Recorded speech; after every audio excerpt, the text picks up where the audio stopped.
Welcome back to Hot Take, everybody. Today we are in an E46 M3.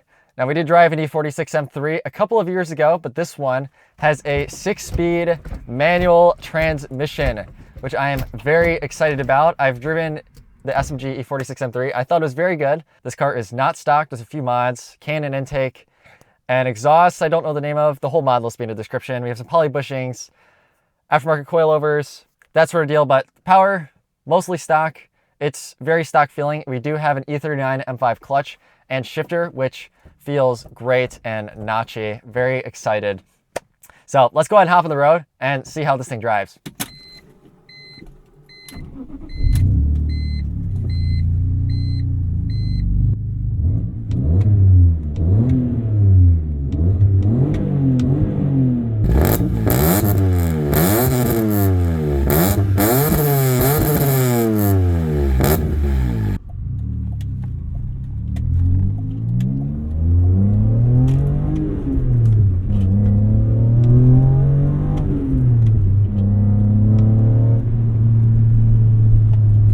S54 screams at the top.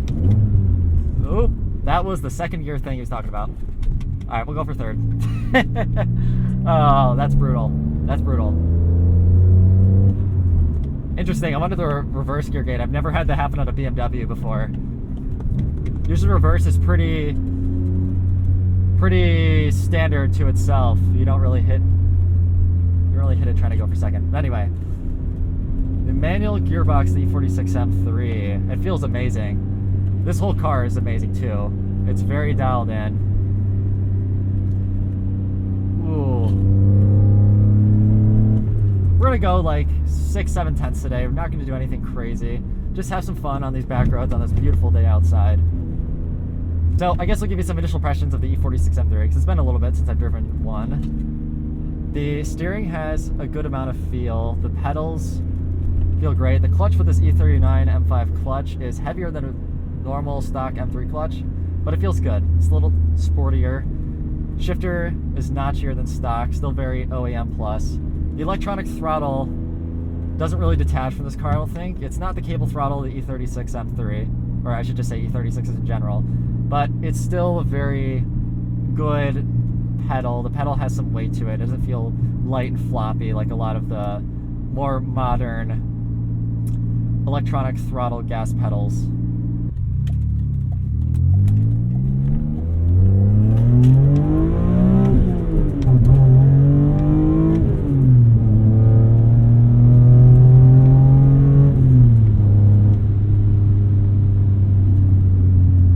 Traction control kicked in there for a second. I didn't think I was going to spin tires there, but evidently the car thought differently. The S54 loves to build power up top, so it has a good amount of low-end torque. What's funny between this and the E36 M3 is down at like 3,500 below, the torque curve is very similar. And then obviously this has all the top-end grunt that car lacks, given this is the high-strung race car engine that it is. But we already talked about the E46 M3 in our previous videos, so let's talk a little bit about the manual gearbox. This is God's transmission. It's the one that everybody wants. I get why the manuals are worth a lot more money. They are a lot more fun on the road. I mean, you get that driver engagement that you don't get with the SMG. If I were to buy one, I probably would go for a manual over the SMG, because to me, this is not a car I'm trying to go for the best time in. This is a car I am driving to enjoy, and that's what the manual transmission is best at. It offers that next level of driver's feel and feedback. Oh, that turn-in is beautiful. That you lack with a 2-pedal transmission.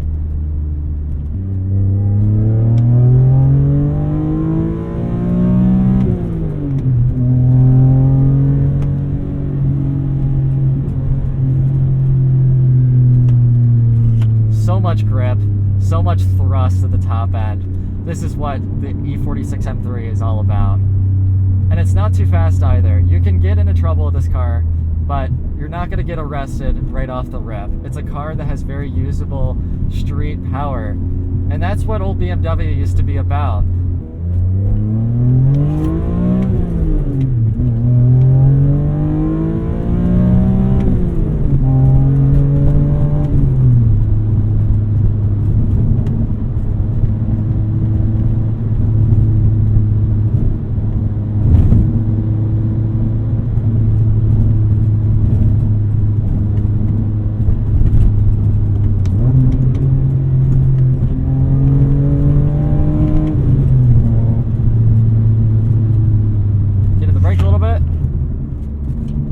brakes are plenty good for this car.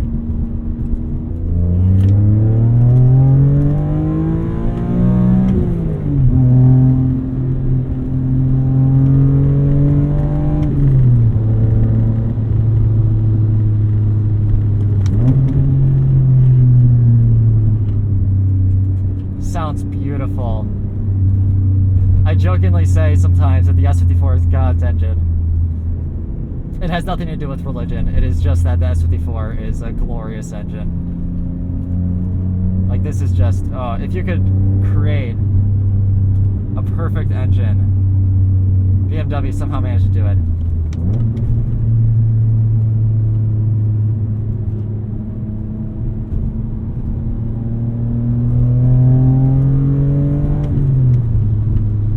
So the E46 M3 for me has always sort of been this weird poster car, because I always preferred the look of the E36, and the E36 just has like a special place in my heart. But the E46, I think, is the perfect BMW. I think this is the best that BMW ever did, at least as far as the M3 or the 3 Series goes. They just kind of did everything right. It's mechanical, but still modern. It's not too fast, but it's fast enough. It's way nicer than the E36, but doesn't have as much tech as the E90 that came after it. Now, I'm not saying that the cars before and the cars after aren't great. They're awesome for their own reasons, but the E46 sort of just did everything right. There's not too much of anything. Anyone can enjoy an E46 M3.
That is what this car is all about. That was a lot of fun. This thing is so good in those types of conditions. It just soaks up the curves so well. It's so planted. Just the perfect balance of back road fun. I love the power number this car has. I don't want any more. I want to ring it out. I want to hear the S54 sing at 8,000 RPM. It's such a beautiful noise. Speaking of beautiful noises, the E92 M3 also sounds incredible.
E39 M5 shifter.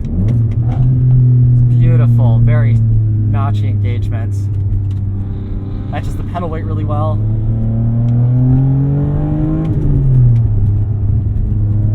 Traction control, kicking in a little bit. Oh, we gotta turn sport mode. Oh, sport mode is what we needed. Makes a big difference in throttle response. Oh yeah, that's what I needed this whole time.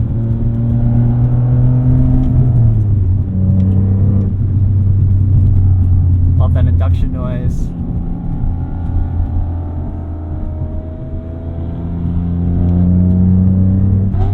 We're about to hit 151,000 miles.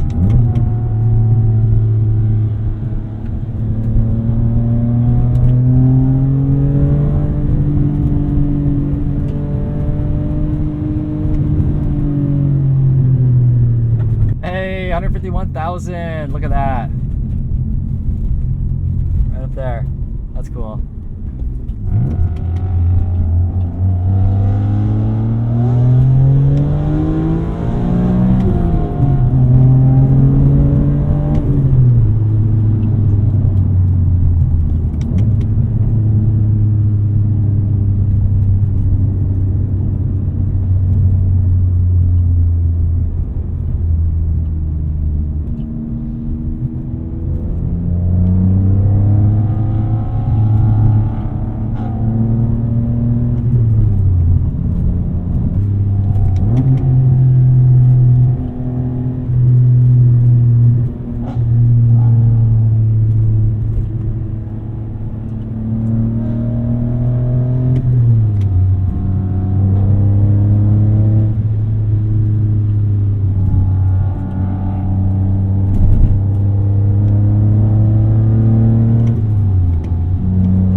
Cluster lights come on and off intermittently.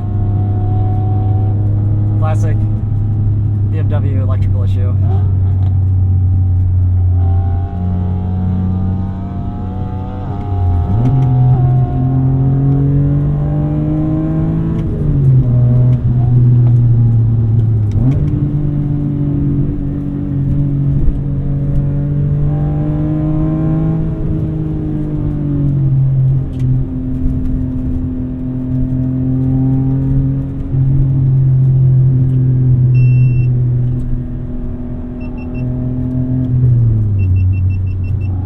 Lost our induction mic. That's okay, we got some really good footage on that anyway.